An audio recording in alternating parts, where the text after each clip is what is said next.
Hello बच्चों, क्या हाल चाल समाचार? बढ़िया एकदम। तो आज की क्लास में हम लोग बात करेंगे पीवाईक्यू मैराथन जो चल रही है हमारी, उसमें जो टॉपिक है मैग्नेटिक फोर्स एंड टॉर्क। इससे पहले वाली वीडियो में हम लोग खत्म कर चुके थे मैग्नेटिक इफेक्ट ऑफ करंट, जिसमें मैग्नेटिक फील्ड के बारे में था। इस वाली यूनिट में क्या होगा, मैग्नेटिक फोर्स और टॉर्क के बारे में होगा। तो ये करने से पहले मेरा पर्सनल सजेशन आपसे ये है कि मेरी जो प्लेलिस्ट बनी हुई है जिसमें माइंड मैप है या आईएससी, उसमें देखो क्लास 12th में, तो वहां पे चैप्टर वाइज दिया हुआ है। तो पहले 1 घंटे की या 40 मिनट की वीडियो है वो, तो पहले उसको 2x पे लगा के देख लो, उसके सारे फॉर्मूले नोट कर लो, एक माइंड मैप बना लो, उसके बाद ये पीवाईक्यू सॉल्व करो। ठीक है, तो आप इतना करने के बाद अब पीवाईक्यू सॉल्व करते हैं हम लोग। ठीक, चलो पहला क्वेश्चन आता है लॉरेंस फोर्स क्या होता है। तो लॉरेंस फोर्स में फॉर्मूला होता है Q V cross B. Vector छुप गया है काटने में यहाँ पे, तो क्यू वी क्रॉस बी ये फॉर्मूला होता है। एफ वेक्टर का फॉर्मूला होता है क्यू वी क्रॉस बी, इतना ध्यान रखना है। ठीक, उसके बाद देखते हैं सर्सन रीजन दिया हुआ है। When an electric current is pass through a moving coil galvanometer, it's coil, हाँ ये तो सही है। A circular coil produces a uniform magnetic field around itself when an electric current is passed through it। तो ये तो नहीं होता है। ठीक है, मतलब रीजन तो सही है लेकिन उसका तो नहीं है, क्योंकि वहां पे तो डिफ्लेक्शन होता है टॉर्क की वजह से घूमती। तो ये चीज इसकी हो गई। करेक्ट दोनों है लेकिन उसका रीजन जो है वो अप्रोप्रिएट नहीं। ठीक, फिर देखो क्या है, फिर से वही क्वेश्चन आ गया, राइट एक्सप्रेशन पूछा गया। तो क्यू वी क्रॉस वी अभी अभी हुआ है। देखो बार बार रिपीट होती है चीजें, जब इतने समय से लगा रहे हो तुम लोग तो देखोगे यहाँ पे। फिर उसके बाद देखो क्या है लिखा हुआ है, प्रोटॉन इज मूविंग। लिखा हुआ है यहाँ पे, अगर ना दिखाई दे रहा हो, थोड़ा उधर देखने में दिक्कत होती है। अ प्रोटॉन इज मूविंग, इतना यूनिफॉर्म मैग्नेटिक फील्ड ये दे रखी है। ठीक है ना, with a velocity v at an angle और theta with the field the force acting, इतना मिनिमम। तो मिनिमम के लिए पूछ रहा है, किसके इसके बीच का एंगल पूछ रहा है बच्चे। F equal to Q V cross B होता है। तो क्यू वी भी साइन थीटा होता है। अगर मिनिमम होना है तो साइन थीटा की वैल्यू को क्या होना पड़ेगा, 0। तो उस समय थीटा की वैल्यू कितनी हो जाएगी, 0 डिग्री हो जाएगी। समझ में आ रहा है। अगला देखो, लिखा हुआ है टू लॉन्ग स्ट्रेट वायर्स। ठीक है, लंबे क्वेश्चन में थोड़ा वीडियो में मैंने देखा है तो राइट साइड वाली चीजें देखने में थोड़ी दिक्कत हो रही है बच्चों को। तो टू लॉन्ग स्ट्रेट वायर है, पी एंड क्यू पैरेलल है एक दूसरे के, they carry current in the same direction. The wire P को हमने फिक्स कर दिया है, इसको हमने क्या किया, फिक्स कर दिया। तो फिक्स कर दिया और हमें पता है कि जब भी सेम डायरेक्शन में बहती हैं तो वो दोनों वायर एक दूसरे को क्या करती हैं, अट्रैक्ट करती हैं। अब पी तो फिक्स है तो ये तो जाएगा नहीं, तो क्यू वाला क्या होगा, पी की तरफ आ जाएगा। तो move towards the wire P, ये हमारा आंसर हो जाएगा। फिर क्या है, how can moving coil galvanometer. Moving coil galvanometer को बच्चे उसमें कैसे बदलना पड़ेगा, तो इस बात का ध्यान रखना। मूविंग कॉइल गैल्वेनोमीटर को एमीटर में भी बदला जा सकता है और उसमें भी। तो GHSV और GLPA, ये तुम लोग मंत्र याद रखना। यहाँ पे गैल्वेनोमीटर को वोल्टमीटर में जब बदलते हैं तो H फॉर हो गया हाई। हाई रेजिस्टेंस हम लोग लगाते हैं किसमें, सीरीज में लगा लेते हैं। बात समझ में आ रही है। और यहाँ पे अगर गैल्वेनोमीटर को एमीटर में बदलना है, तो एमीटर में बदलना है तो हम लोग क्या करते हैं, लो रेजिस्टेंस को किसमें लगाते हैं, पैरेलल में लगा लेते हैं। GHSV और GLPA ये हमें याद रखना होगा। हाई रेजिस्टेंस सीरीज में और लो रेजिस्टेंस पैरेलल में, ये होता है trick. Why are the pole pieces of horseshoe magnet. तो यहाँ पे देखो हॉर्सशू मैग्नेट को हम लोग क्यों ऐसा बनाते हैं, क्योंकि सिलेंड्रिकल होने से रेडियल फील्ड होने की पॉसिबिलिटी क्या हो जाती है, इंक्रीज हो जाती है। ठीक है, तो इसकी वजह से हम लोग क्या करेंगे, मूविंग कॉइल गैल्वेनोमीटर जो होते हैं वो सिलेंड्रिकल उससे बढ़ा दिए जाते हैं। मेन ये भी होता है कि स्ट्रेंथ बढ़ जाती है। ठीक है, सिलेंड्रिकल बनाते हैं तो जो पीसेस होते हैं उसके मैग्नेट के, उनकी इंटेंसिटी क्या हो जाती है, इंक्रीज हो जाती है, या मैग्नेटिक स्ट्रेंथ कहते हैं तो वो बढ़ जाती है। ठीक है, which of the two an ammeter and a voltmeter has greater resistance. तो भैया यहाँ पे तुम्हें पता है हाई रेजिस्टेंस को सीरीज में लगाया गया है, तो वोल्टमीटर जो होगा तो वोल्टमीटर की वैल्यू क्या होगी, ज्यादा ही होगी। उसमें लो रेजिस्टेंस किसमें लगाते हैं, पैरेलल में लगाते हैं, तो लो रेजिस्टेंस को जब वो पैरेलल में लगाएंगे तो वहां पर वैल्यू क्या होगी, कम होगी। अभी अभी बताया भी था तुम्हें, GLPA और GHSV करके बताया था। ठीक है, समझ में आ गया। फिर क्या है, when would a moving charge particle travel undeviated, तो भैया F की वैल्यू होती है QV क्रॉस V। तो अगर फोर्स ही ना लगे, और फोर्स कब नहीं लगेगा, जब थीटा की वैल्यू क्या होगी, 0 होगी। इसका मतलब V अगर पैरेलल हो जाए मैग्नेटिक फील्ड के, तो उस समय जो भी चार्ज होगा वो अनडेविएटेड जाएगा मैग्नेटिक फील्ड में। Right the expression. तो यहाँ पे F की वैल्यू, अगर तुम्हें पूरा ही लिखना है, इलेक्ट्रोस्टैटिक भी लिखना है प्लस मैग्नेटिक भी लिखना है। ठीक है, तो इलेक्ट्रोस्टैटिक का हो जाता है Q into E plus QV cross V, पूरा ही लिख दिया करो तुम लोग।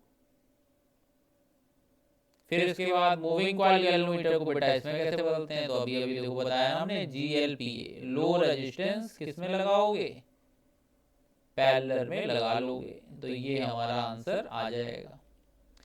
फिर क्या है, मूविंग इलेक्ट्रॉन इंटर और परपेंडिकुलर वर्ल्ड लिखा हुआ है, तो परपेंडिकुलर जैसे ही लिखा है तो समझ में आ गया कि कैसा होगा, सर्किल में घूमेगा। When does a moving charge particle not experience force, तो भैया फिर से थीटा की वैल्यू क्या हो, जब 0 के इक्वल हो, या V हमारा किसके इक्वल हो, पैरेलल हो, तो वो हमारा क्या होगा, किसकी पहचान होगी कि वो वहां पे अनडेविएटेड चला जाएगा। In moving coil galvanometer what is mean by radial magnetic field, तो देखो यहाँ पे होता क्या था, टाउ प्रोपोर्शनल टू फाई होता था। टाउ इक्वल टू आता था C फाई, टाउ की वैल्यू होती थी NIAB sine theta equal to C phi हो जाती थी। तो यहाँ पे जो I होता था ये होता था C upon NAB phi upon sine theta. तो हो क्या रहा था, यहाँ से I जो है ये तो पूरा कांस्टेंट हो गया, I जो था वो प्रोपोर्शनल टू किसके हो गया, फाई अपॉन साइन थीटा के। अब है क्या कि भाई दो लोगों पे डिपेंडेंसी सही नहीं। जिंदगी में क्या होता है कि हम लोग के साथ क्या होना चाहिए, एक ही बीवी होनी चाहिए, ठीक है ना। एक से ज्यादा तो गवर्नमेंट भी बैन कर दिया है अब, तो इस वजह से एक पे ही डिपेंडेंसी होनी चाहिए। अगर दो लोगों पे डिपेंडेंसी हुई तो जिंदगी तहस नहस हो जाती है। तो इसलिए हम इसको चाहते हैं कि न्यूट्रलाइज कर दें। तो ये न्यूट्रलाइज कब होगा, जब साइन थीटा की वैल्यू क्या हो, 1 हो। और साइन थीटा की वैल्यू 1 कब होगी, जब थीटा की वैल्यू क्या हो, 90 डिग्री। और थीटा की वैल्यू 90 डिग्री होगी तो उसी फील्ड को हम लोग क्या बोल देंगे, रेडियल मैग्नेटिक फील्ड बोल देंगे। और थीटा है किसके इसके बीच का एंगल, एरिया और बी के बीच का एंगल है, एरिया और मैग्नेटिक फील्ड के बीच का एंगल है। तो यहाँ पे रेडियल मैग्नेटिक फील्ड होती है कि एरिया वेक्टर और बी के बीच का जो एंगल होगा, एरिया वेक्टर लिख लेना, एरिया वेक्टर और बी के बीच का एंगल जो होगा वो 90 डिग्री होना चाहिए। उस फील्ड को हम लोग उस समय क्या बोलते हैं, रेडियल मैग्नेटिक फील्ड बोलते हैं। पूछा था क्यों यूज करते हैं, क्योंकि आई की डिपेंडेंसी सीधे सीधे डिफ्लेक्शन पे दिखाने के लिए साइन थीटा को हम लोग क्या करते हैं, न्यूट्रलाइज करते हैं। और न्यूट्रलाइज जब भी करेंगे तो यहाँ से आई की वैल्यू अब किस पे आ जाएगी, डायरेक्टली प्रोपोर्शनल हो जाएगी मेरे बच्चे, फाई पे हो जाएगी। तो मजा आ जाएगा, एक्सपेरिमेंट देखते ही पता चल जाएगा, फाई ज्यादा हुआ इसका मतलब करंट की वैल्यू क्या है, ज्यादा है। ठीक, फिर देखो क्या है अगला है, an electron is moving this this this, और फोर्स की वैल्यू निकालनी है, this this this this this. सब खत्म कर देंगे आज। तो ये हो जाएगा QVB साइन थीटा। तो यहाँ पे तो हमें V और B चाहिए था, Q की वैल्यू इलेक्ट्रॉन है तो 1.6 इंटू 10 की पावर -19, और इसके बाद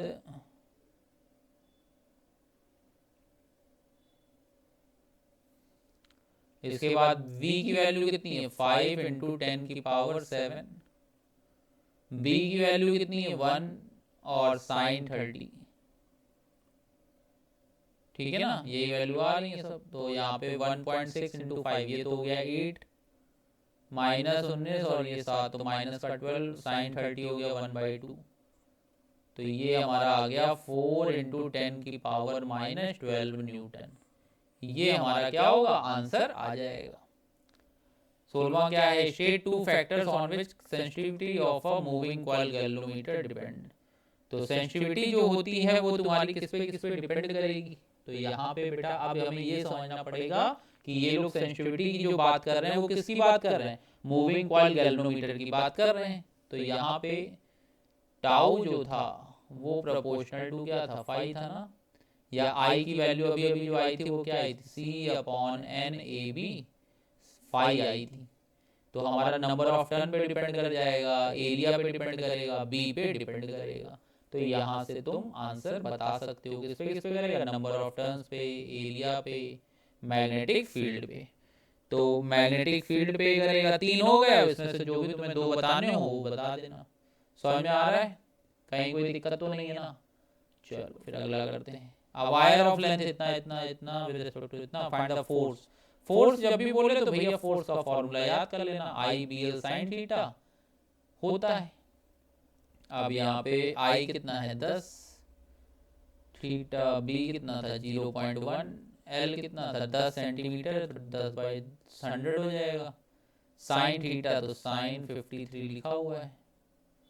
तो सारी वैल्यू तो दे ही दिया इसने, अब कुछ बचा तो है नहीं जिंदगी में, क्यों, जब सारी वैल्यू दे ही दी है तो फिर करो वेट के, और क्या। 100 से तो यही कट गया, 0.1 इंटू 4/5, तो ये 0.08 आ जाएगा। समझ में आया, तो ये हमारा 0.08 न्यूटन इसका आंसर आ जाएगा। क्लियर है, कहीं कोई डाउट तो नहीं ना मेरे बच्चे। तो यहाँ पे जब ये सारी चीजें दिक्कत हो गई हैं, सॉल्व हो गई हैं, तो बढ़िया ही है ना, जिंदगी अच्छी चल रही है, कोई दिक्कत है ही नहीं। फिर क्या है 18 का first, A long straight wire AB carries a current of 5 ampere, 5 ampere की करंट फ्लो कर रही है। P is a proton, proton था इतने जा रहा था, तो F इक्वल टू QVB होता है। लेकिन यहाँ पे तुम्हें क्या है, पहले तो वो भी तो निकालना पड़ेगा, अलॉन्ग इतना from it and in a direction opposite to the current, ठीक है, shown in figure. Calculate the force which magnetic field of the current.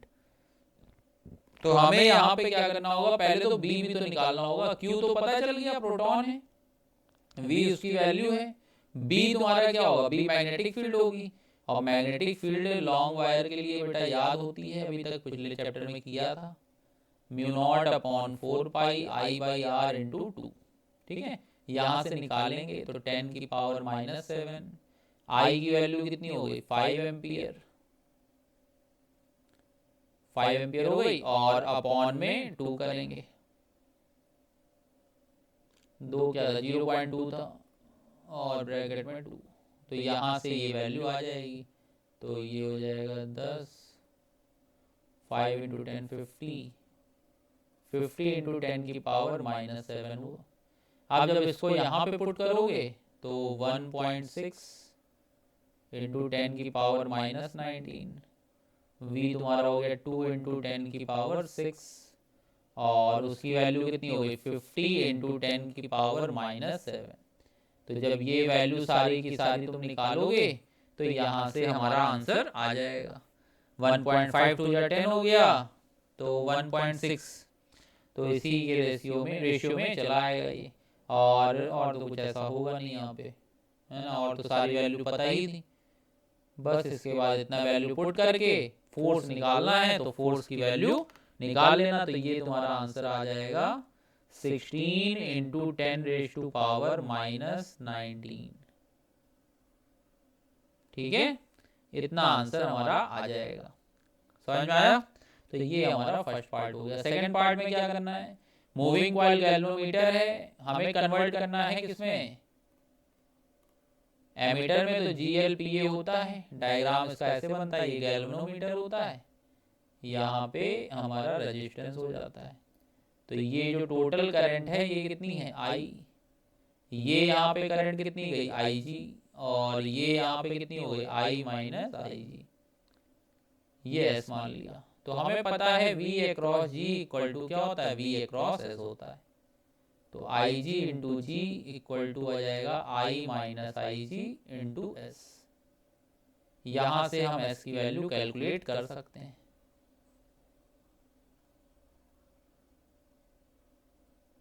तो यहाँ से वैल्यू पुट करना स्टार्ट करेंगे। IG की वैल्यू कितनी है 50 आई जी की वैल्यू दी हुई है 250 मिली एम्पियर है, तो ये आ जाएगा 0.250 अपॉन 3 टोटल करंट निकालनी ना, तो 3 तुम्हारी टोटल करंट हो गई, 3 माइनस 0.250 इंटू जी की वैल्यू थी 55। तो यहाँ से जब कैलकुलेट करोगे तो ये हमारा आंसर आ जाएगा 5 ओम आंसर आ जाएगा इसका, एस की वैल्यू। ठीक, समझ में आ रहा है? चलो अगला करते हैं। अगले में क्या है, 2 स्ट्रेट वायर दे रखे हैं हमको, दिखाई दे रहा है? 2 straight wire A and B are kept parallel to each other इतना in the same इतना calculate force per unit length. तो फोर्स पर यूनिट लेंथ का फॉर्मूला होता है बच्चे F upon L equal to mu naught upon 4 pi 2I1 I2 by R। तो ये हो गया म्यू नॉट अपॉन 4 पाई 10 की पावर -7 2 I1 की वैल्यू कितनी है 5 और I2 की वैल्यू कितनी है 10 अपॉन में R है, R हमारा कितना हो गया 5 सेंटीमीटर, तो 5 इंटू 10 की पावर -2। ठीक है, तो यहाँ पे 5 से 5 कैंसिल हो गया, ये आ गया 10 इधर चला जाएगा तो ये हो जाएगा 2 इंटू 10 की पावर -4 न्यूटन पर मीटर, ये हमारा आंसर आ जाएगा। ठीक, समझ में आया? फिर उसके बाद देखो लिखा हुआ है electron moving with the velocity of this enters a uniform and transverse magnetic field of this. Radius निकालनी, तो आर की वैल्यू कितनी पुट कर दोगे, mv/qb होती है। मास किसका, इलेक्ट्रॉन का, तो 9.1 इंटू 10 की पावर -31। v हमें दे रखा है 8 इंटू 10 की पावर 6 अपॉन q हो गया 1.6 इंटू 10 की पावर -19। b कितना हो गया 3 इंटू 10 की पावर -3। तो जब यहाँ से सारी वैल्यू पुट करोगे तो रेडियस की वैल्यू आ जाएगी। ठीक है, रेडियस की वैल्यू यहाँ से कैलकुलेट कर लेना, आंसर चेक कर लेना कितना आ रहा है, आंसर कमेंट में बताना हमें। ये क्वेश्चन हमें आंसर तुम इसका कमेंट सेक्शन में बताओगे कितना आ रहा है। ठीक है, चलो अगला करते हैं। अगले में भी वही है, देखो एक बार वोल्ट मीटर में बदलना है और एक बार एमीटर में बदलना है। वोल्ट मीटर में बदलते हैं तो गैल्वेनोमीटर के साथ हाई रेजिस्टेंस लगाते हैं सीरीज में, तो मान लो H लगा दिया, तो यहाँ पे V इक्वल टू होता है IG इंटू जी प्लस H। हमें क्या निकालना है, H की वैल्यू निकालनी है, तो H की वैल्यू आ जाएगी V अपॉन IG माइनस जी, ये फॉर्मूला होता है। कितने में बदलना है, अच्छा नहीं, इसमें सीधे सीधे वोल्ट मीटर का वो बताना है, तो ठीक है, इसका जो रेजिस्टेंस हो जाएगा वो कितना हो जाएगा G प्लस H हो जाएगा ना। तो G की वैल्यू कितनी है 50 और H की वैल्यू कितनी है 10 किलो ओम है, तो 10,000 ओम हो जाएगी। तो 50 प्लस 10,000 ये आंसर आ जाएगा, तो 10050 ये हमारा आंसर होगा। क्लियर है इतना? तो 20 का फर्स्ट आंसर हो जाएगा। फिर उसके बाद देखो क्या कह रहा है, an ammeter using a 10 milli ohm resistor. 10 milli ohm resistor की बात कर रहा है, तो यहाँ पे 10 मिली ओम रजिस्टर की बात कर रहा है, तो तुम्हारा आ जाएगा G into S upon G plus S. ठीक है ना, हमें क्या निकालना है, हमें तो resistance and volt meter and ammeter इतना एक्यूरेसी निकालनी है। तो G की वैल्यू कितनी थी 50 इंटू 10 की पावर, उसकी कितनी थी 10 इंटू 10 की पावर माइनस से दिखाई नहीं दे रहा होगा, रुको एक मिनट, 50 और 10 मिली ओम है ना। तो देखो G और S ऐसे ही तो अटैच होते हैं, तो यहाँ पे 1 अपॉन आर डैश जो आता है वो आता है 1 upon G plus 1 upon S. जी की वैल्यू 50 थी, एस की वैल्यू 10 मिली ओम बोल रहे हैं ये लोग, तो 10 इंटू 10 की पावर -3 हो गया 1 अपॉन आर डैश। तो यहाँ से 1 अपॉन आर डैश की वैल्यू कैलकुलेट कर सकते हो तुम। ये हो गया 50 1/50 प्लस ये बचा 100 ही ऊपर चला गया ना, तो यहाँ से 1 प्लस 5000 अपॉन में 50, तो आर डैश की वैल्यू आ जाएगी 50 अपॉन 5001। तो यहां से ये वैल्यू आ जाएगी, ठीक है। तो ये तुम्हारा 10 मिली ओम इधर से ये आंसर हो जाएगा। भाई यहाँ पे देखो पूरा पूरा कट रहा है ना, तो ये तुम्हारा 10 मिली ओम आ जाएगा आंसर, ठीक है।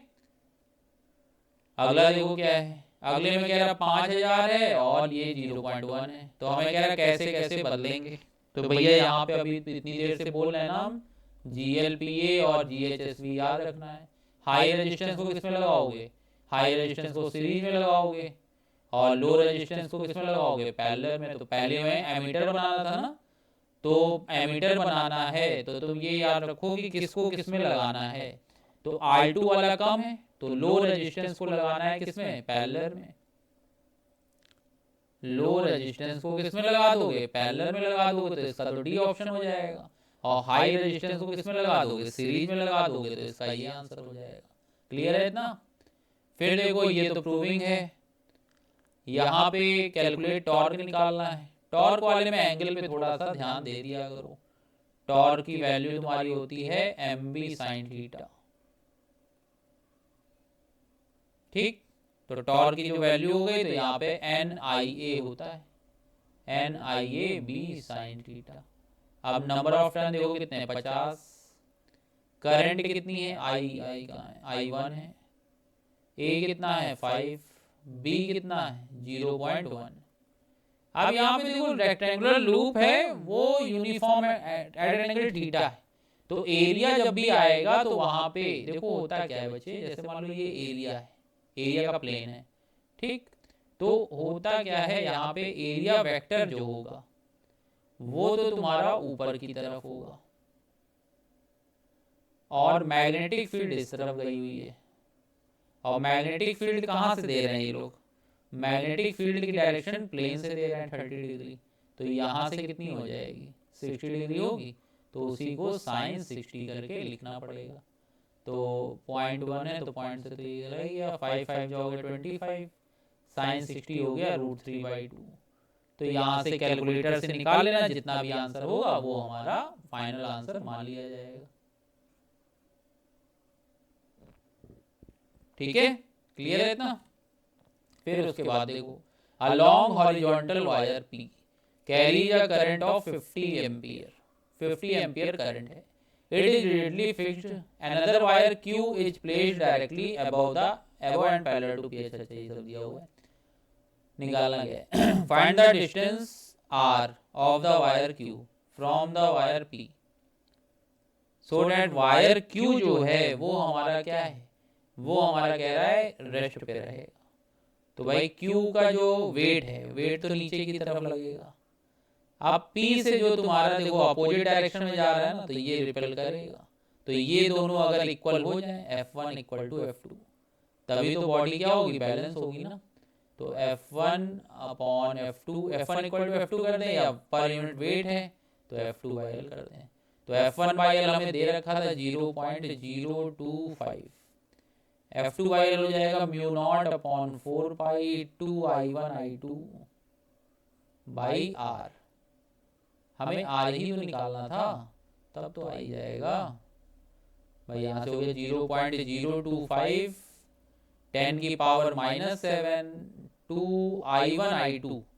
तो I1 की ही वैल्यू 25 है, A की 50 है, तो 2 × 25 × 50 अपॉन में डिस्टेंस कितनी है R है। तो देखो 2 × 25 ये भी 50 हो गया, 25 से काट लो इसको। तो यहाँ से R की वैल्यू कुल मिला के निकालनी है तुम्हें, वो निकाल लेना भैया। R की वैल्यू जो भी आएगी वही हमारा फाइनल आंसर मान लिया जाएगा। समझ में आ रहा है। तो R2 की वैल्यू जो भी होगी कैलकुलेट करना, और इसका आंसर कमेंट बॉक्स में बता देना हमको।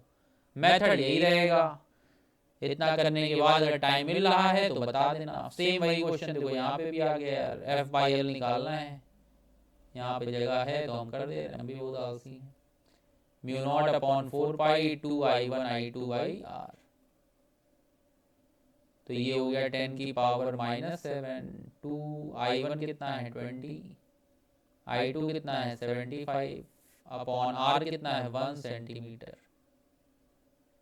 तो यहाँ से ये वैल्यू कितनी हो गई 2 इंटू 20 40 इंटू 75 और ये ऊपर चला जाएगा 10 की पावर -5 तो 75 इंटू 4 300 हो गया और एक जीरो ऑलरेडी था -5 तो 3 इंटू 10 की पावर -2 आ जाना चाहिए न्यूटन पर मीटर हो जाएगा।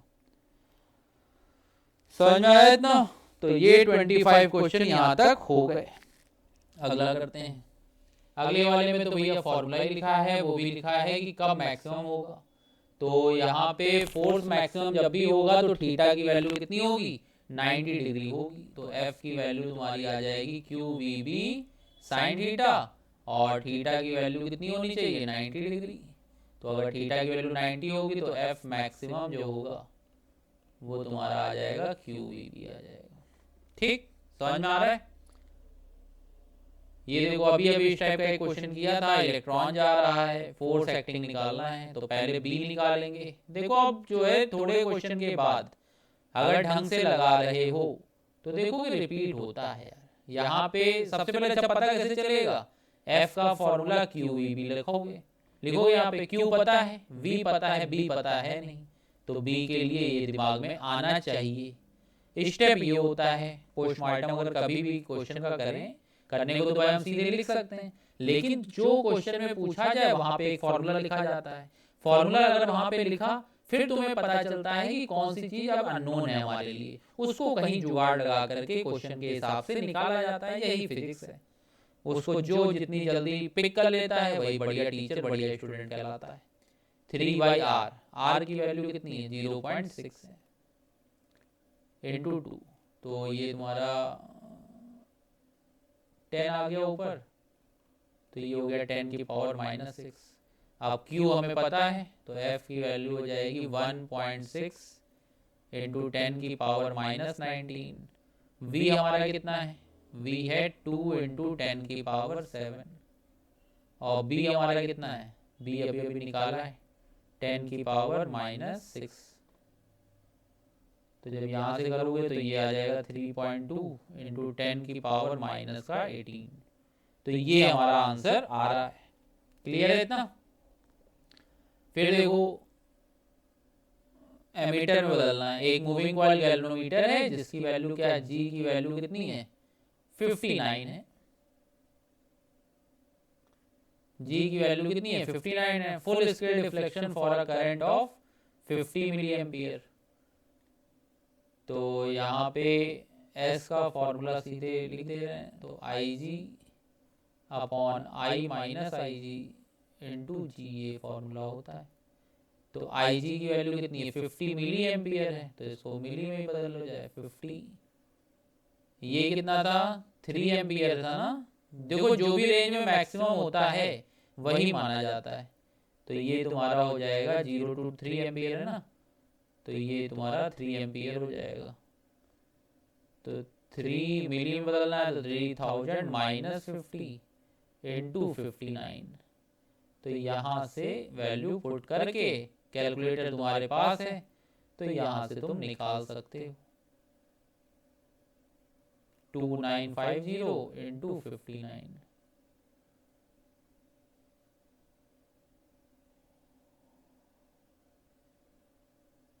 ठीक है ना। तो यहाँ से 59 से ये गया तो 50 पूरा पूरा कट जाएगा 50 से 50, तो S की वैल्यू आ जाएगी 1 ओम आ जाएगी। ये हमारा इसका आंसर हो जाएगा। क्लियर है इतना? फिर उसके बाद देखो डिफाइन एम्पियर करना है तो भैया यहीं से बता देते हैं F upon L equal to mu naught upon 4 pi 2I1I2 by R। तो यहाँ पे अगर 1 एम्पियर करना है तो ये फोर्स पर यूनिट लेंथ, तो म्यू नॉट अपॉन 4 पाई की वैल्यू क्या होती है 10 की पावर -7 इंटू 2। I1 I2 को 1 मान लिया गया, R भी 1 मान लिया, तो 1 एम्पियर वो करंट होती है जो अगर दो पैरेलल वायर में फ्लो कर रही है और वो वायर कितने डिस्टेंस पे रखे गए हैं 1 मीटर पे रखे गए हैं, तो फोर्स पर यूनिट लेंथ की वैल्यू मेरे बच्चे कितनी आती है 2 into 10 raise to power -7 newton per metre आती है। ठीक है, ये भी देखो डेरिवेशन ही है, ये भी पूरा शो डैट, ये भी पूरा डेरिवेशन हो गया। ये सब वही के वही है क्वेश्चन।